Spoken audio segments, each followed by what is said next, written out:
नमस्कार, मैं अश्विन दीक्षित और आप देख रहे हैं सी न्यूज भारत। स्वागत है आपका न्यूज बुलेटिन में। इस बुलेटिन में बात होगी गाजियाबाद की, जहां एक युवक को बेरहमी से पीटने का वीडियो सोशल मीडिया पर वायरल हुआ है। साथ ही बात होगी पुणे की, जहां राज्य उत्पादन शुल्क विभाग ने बड़ी कार्रवाई की है। ऐसी तमाम खबरों पर विस्तार से करेंगे चर्चा।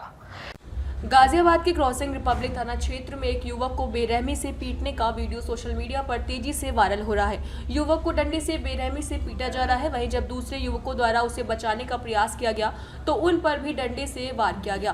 पुलिस ने युवक की शिकायत पर मुकदमा दर्ज कर आरोपियों को गिरफ्तार करने में जुट गई है।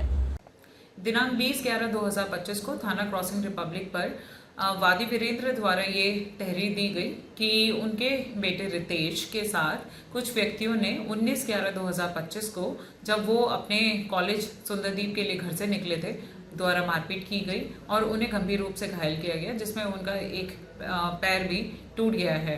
इस सूचना पर तुरंत संज्ञान लेते हुए थाना क्रॉसिंग रिपब्लिक टीम के द्वारा सुसंगत धाराओं में अभियोग पंजीकृत किया गया है और इसमें कई टीमों का गठन किया गया है गिरफ्तारी हेतु। जल्द ही अभियुक्तों की गिरफ्तारी सुनिश्चित कर ली जाएगी और अग्रिम वैधानिक कार्रवाई प्रचलित है। गाजियाबाद से सी न्यूज संवाददाता राजेंद्र चौधरी की रिपोर्ट।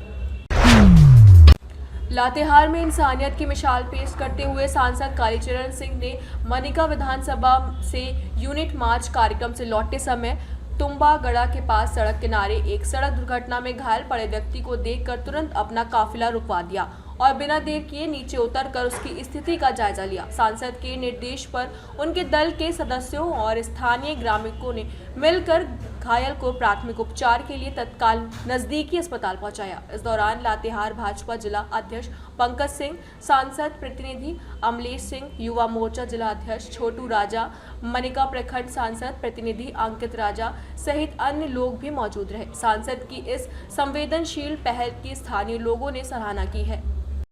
आज मनिका विधानसभा क्षेत्र में एकता पद यात्रा के कार्यक्रम से निवृत्त होकर के गारू जाने के क्रम में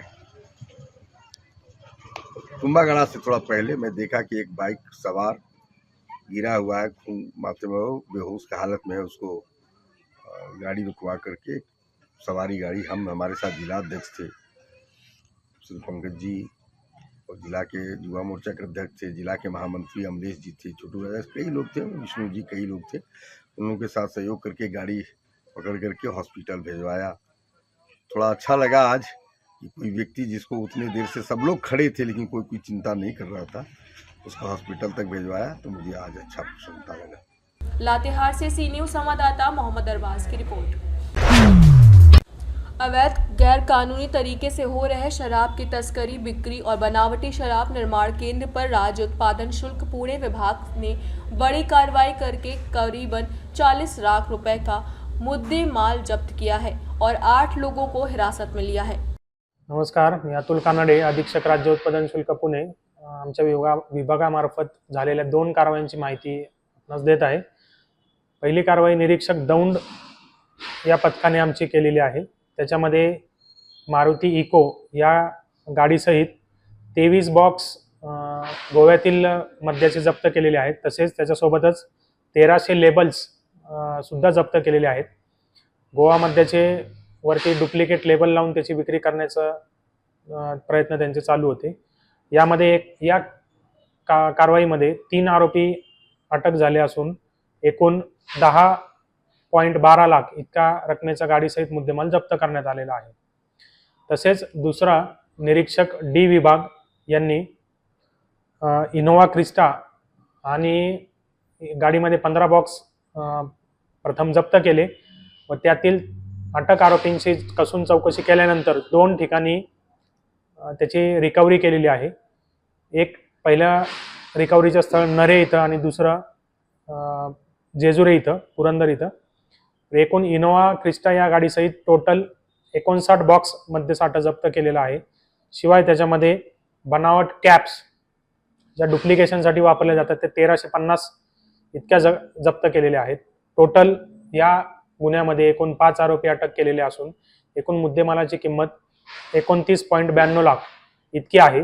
सदर आरोपी अजूनही अटकेत आहे, त्यांची पुढचा तपास आमचा त्या प्रकरणामध्ये चालू आहे। भविष्यातही अशा कारवाया सातत्याने चालू राहतील। कोणाकडे त्याबद्दल काही माहिती असल्यास कृपया आमच्या विभागाशी संपर्क साधावा ही विनंती। धन्यवाद। पुणे में हो रहे अवैध शराब के कारोबार पर उत्पादन शुल्क पुणे विभाग के अधीक्षक अतुल कानडे इनके नेतृत्व में बड़ी कार्रवाई हुई और बड़ी सफलता भी हासिल हुई। आगे की जांच निरीक्षक सचिन श्रीवास्तव के नेतृत्व में पथक कर रहा है। कैमरामैन राजेंद्र के साथ संवाददाता विपुल साठे। पुणे से सी न्यूज संवाददाता विपुल साठे की रिपोर्ट। कलापीपल विधायक घनश्याम चंद्रवंशी ने कांग्रेस नेता और पूर्व मुख्यमंत्री दिग्विजय सिंह के हालिया बयान पर कड़ी प्रतिक्रिया देते हुए इस शहीदों का अपमान बताया है और कहा है कि नक्सलियों के समर्थन जैसा बयान देना सुरक्षा बलों का मनोबल गिराना है। उन्होंने आरोप लगाया है कि नरसिंहपुरा के शहीद आशीष शर्मा की शहादत पर दिग्विजय सिंह का मौन रहना बेहद दुर्भाग्यपूर्ण है। वहीं दिग्विजय सिंह ने अपने वक्तव्य में नक्सली हिंसा का विरोध करते हुए पेशा, खनिज संपत्ति में आदिवासी भागीदारी और मतदाता सूची जैसे मुद्दों को उठाया था, जिसे विधायक चंद्रवंशी ने भटकने वाला बयान करार देते हुए कहा है कि नक्सली हिंसा को आदिवासी प्रश्नों से जोड़कर जनता को भ्रमित करने की कोशिश की जा रही है।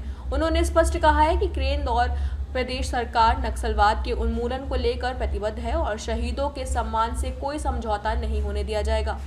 पूर्व मुख्यमंत्री दिग्विजय सिंह जी ने जिस प्रकार से नक्सली, जो खूंखार नक्सली था, उसके समर्थन में और एसआईआर को उससे जोड़ा है, और वहीं नरसिंहपुर के आशीष शर्मा जी जो शहीद हुए हैं उनके पक्ष में एक शब्द उन्होंने अपने मुंह से नहीं निकाला और कम से कम संवेदना के तौर पर उनको श्रद्धांजलि अर्पित कर देते, लेकिन वो एक शब्द उन्होंने आशीष शर्मा जी के लिए नहीं कहा।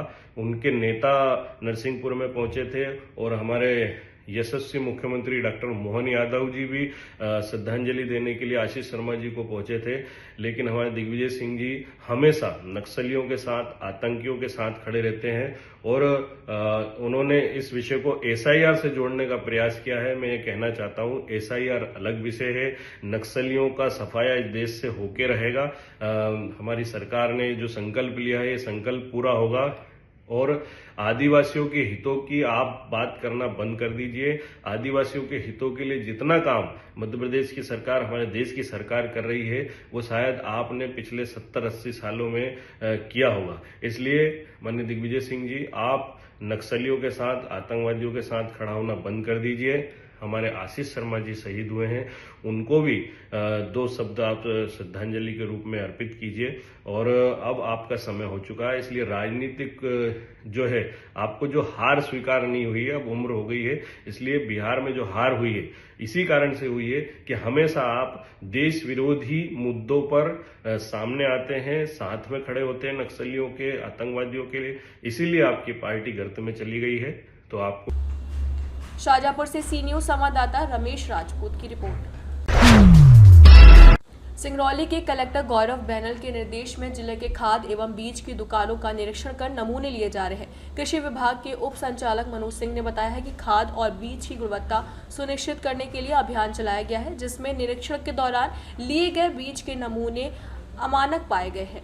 इसके परिणाम स्वरूप मेसर्स पवन बीजा भंडार कसर चितरंगी, मेसर्स अंकित एंटरप्राइजेस गांगी चितरंगी और मेसर्स उमेश बीज भंडार दुधमनिया चितरंगी के लाइसेंस निरस्त कर दिए गए हैं। साथ ही निरीक्षण में मिली अन्य अनियमितताओं के संबंध में वैधानिक मापदंडों के अनुसार आवश्यक कार्रवाई सुनिश्चित की जाएगी।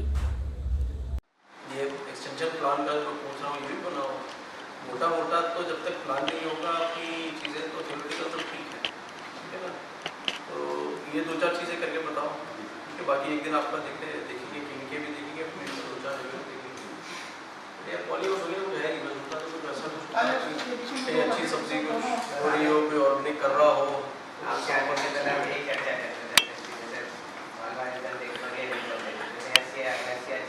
सिंगरौली से सी न्यूज संवाददाता मिथिलेश कुमार यादव की रिपोर्ट। शमशाबाद थाना क्षेत्र की रहने वाली अंजलि ने बताया है कि उसकी जमीन पर दबंगों के कब्जे के खिलाफ फर्रुखाबाद कलेक्टर पहुंचकर मंत्री को प्रार्थना पत्र सौंपा है। पीड़िता अंजलि ने बताया है कि उनके पिता का निधन हो चुका है और उनकी जमीन पर दबंगों ने कब्जा करने की कोशिश की। दबंगों में बेचेलाल, राम प्रकाश, धीरज, ऋषभ और गौरव शामिल हैं। पीड़िता के अनुसार ये लोग प्रभावशाली भूमाफिया हैं और उनके मकान निर्माण में बाधा डाल रहे हैं, जबकि जमीन की पैमाइश लेखपाल और नायब तहसीलदार द्वारा पहले ही कर दी गई है। अंजलि ने कहा है कि जब उन्होंने थाना शमशाबाद में रिपोर्ट दर्ज कराने का प्रयास किया तो पुलिस ने उन्हें अदालत जाने की सलाह दी और रिपोर्ट दर्ज नहीं की। मंत्री ने पीड़िता की बात सुनने के बाद मौके पर पुलिस कप्तान को निर्देशित किया कि मामले की सुनवाई सुनिश्चित की जाए और पीड़ित की जमीन पर दबंगों के कब्जे हटाए जाए। पिता का नाम? कहाँ के रहने वाली हैं? थाना कौन सा है आपका? किस बात को लेकर आप आज यहाँ आए? जमीन किसकी है, क्या विवाद, मामला क्या पूरा? और वो लोग बेचीलाल, राम प्रकाश जी मेरी जमीन कब्जा कर रही है। रास्ता एक बार दे चुके हैं, दोबारा से रास्ता मांग रहे हैं। अच्छा। घर में घुस के मारपीट की हम लोगों की और मेरी छप्पर उठा ली मेरे और आग लगाई दी छप्पर में और मेरी वहाँ पर खटिया थी सो उठा ली। कब की घटना आई है? 25 तारीख। ऐसे इसकी शिकायत आपने कहीं की? शमशाबाद थाने में की, वहाँ से कोई सुनवाई नहीं। अच्छा, फिर उसके बाद कहीं आपने? सीओ के पास गए, SDM के पास गए और तहसीलदार के पास गए, कहीं से न्याय नहीं मिल रहा मुझे। न्याय नहीं मिल रहा। आज आप कहाँ आई हैं? आज मैं फतेहगढ़ आई हूँ कार्यालय में। कहाँ आई हैं? DM कार्यालय। अच्छा अच्छा, यहाँ किससे मिलना आपको? मंत्री जी से। अच्छा। फर्रुखाबाद से सी न्यूज़ संवाददाता आदेश की रिपोर्ट। पाकुड़ में झारखंड राज्य आजीविका कर्मचारी संघ के कर्मियों ने अपनी लंबित मांगों को लेकर बाजार समिति के पास अनिश्चितकालीन धरना शुरू कर दिया। कर्मचारियों ने आरोप लगाया है कि केंद्र सरकार द्वारा राष्ट्रीय मिशन प्रबंधन इकाई के तहत सुविधाएं देने का निर्देश होने के बावजूद राज्य सरकार उन्हें लागू नहीं कर रही। समान काम के बदले समान वेतन, 10% वार्षिक इंक्रीमेंट सहित कई सुविधाएं अब तक नहीं मिली हैं। कर्मचारियों ने कहा है कि मुख्यमंत्री ने 15 नवंबर तक मांगे पूरी करने का आश्वासन दिया था, लेकिन पूरा नहीं किया गया। मजबूर होकर अब उन्होंने 6 सूत्री मांगों को लेकर धरना और नारेबाजी शुरू की है। संघ के जिलाध्यक्ष MD इसाइन आलम और अन्य कर्मचारी ने कहा है कि अन्य राज्यों में मिलने वाली सुविधाएं झारखंड में नहीं दी जा रही हैं, जबकि सरकारी कार्यों में उन्हें लगातार लगाया जाता है। धरना में सुहासिनी मुर्मू, स्मिता हंसदा, बबली कुमारी, सुदीप्ता मरांडी, नीलिमा हेम्ब्रम, विपिन मंडल, राजीव कुमार, सुभाष भगत समेत कई कर्मचारी शामिल रहे। हम लोग जैसलपीएस प्लस झारखंड राज्य आजीविका कर्मचारी संघ बैनर तले आज हड़ताल कर रहे हैं यहाँ पाकुड़ में। हमारी 4 सूत्री मांगे हैं, जिसमें पहले मांगे है हमारे NMMU आचार पॉलिसी लागू करना, जो कि पिछले 1 साल से लंबित है। दूसरा है हमारा वार्षिक वृद्धि 10% प्रति वर्ष, जो कि पिछले 4 साल से लंबित है। तीसरा है हमारा बहुत सारे स्टाफ जो है वो दूसरे प्रखंड या फिर बहुत दूर दूसरे जिला में बहुत दूर 200 किलोमीटर दूर तक ट्रांसफर किए गए हैं, उनको वापस गृह जिला में लाना है। और आखिरी है हमारा सभी कर्मचारी को स्थायीकरण करना है, जो कि अन्य विभागों में भी किया गया है बहुत सारे में। यहाँ भी हम लोग चाह रहे हैं कि हमारे जितने भी जैसलपीएस के कर्मीगण हैं उन्हें स्थायीकरण किया जाए और जो भी राज्य सरकार की सुविधाएं मिलती है, भत्ताएं मिलती है, वो हमें भी मिले। ये देखिए धरना प्रदर्शन आप लोग कर रहे हैं, ये क्या माने कि जिला से हो रहा आपको का? ये हमारे जिला में भी हो रही है और पूरे स्टेट में 24 जिलों में हो रही है। क्या नाम आपका? मेरा नाम हुआ जन्मजय बाबू और यहाँ पे जिला अध्यक्ष के तौर पे झारखंड राज्य आजीविका कर्मचारी संघ की तरफ से। आज 21/11/2025 से अनिश्चितकालीन हड़ताल पर हैं। तो हम लोग का सरकार से और हमारे विभाग से 5 सूत्री मांगे को लेकर हम लोग आज से हड़ताल पर हैं। हम लोग की मांग है, हम लोग का जो NMMU मॉडल केंद्र सरकार द्वारा प्रस्ताव पारित कर लिया गया है, लेकिन अभी तक हमारे झारखंड में लागू नहीं किया गया है। उसको लेकर हम लोग पुरजोर विरोध कर रहे हैं और उसकी मांग कर रहे हैं। दूसरी मांगे हैं हम लोग जितना भी आजीविका कर्मचारी संघ के JSLPS के कर्मचारी है, यहाँ पे L5, L6, L7, L8 इस तरह के कर्मी लोग यहाँ मौजूद है। हम लोग की मांगे हैं हम लोग को जल्द से जल्द राज्य सरकार का दर्जा दिया जाए। इसके बाद तीसरी मांगे हैं हम लोग का जितना भी आंतरिक पदोन्नति होती है योग्यता के आधार पर, उससे जल्द उसको किया जाए।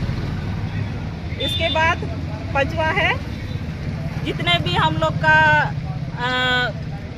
दूसरे जिला में हम लोग का ये हुआ है, ट्रांसफ़र पोस्टिंग हुआ है, उसको जल्द से जल्द अपना निकटवर्ती जिला या ब्लॉक में लाया जाए। यही हम लोग की मांगे हैं। पाकुड़ से सी न्यूज़ संवाददाता पंकज भगत की रिपोर्ट। फिलहाल इस बुलेटिन में इतना ही। आप देखते रहिए सी न्यूज़ भारत।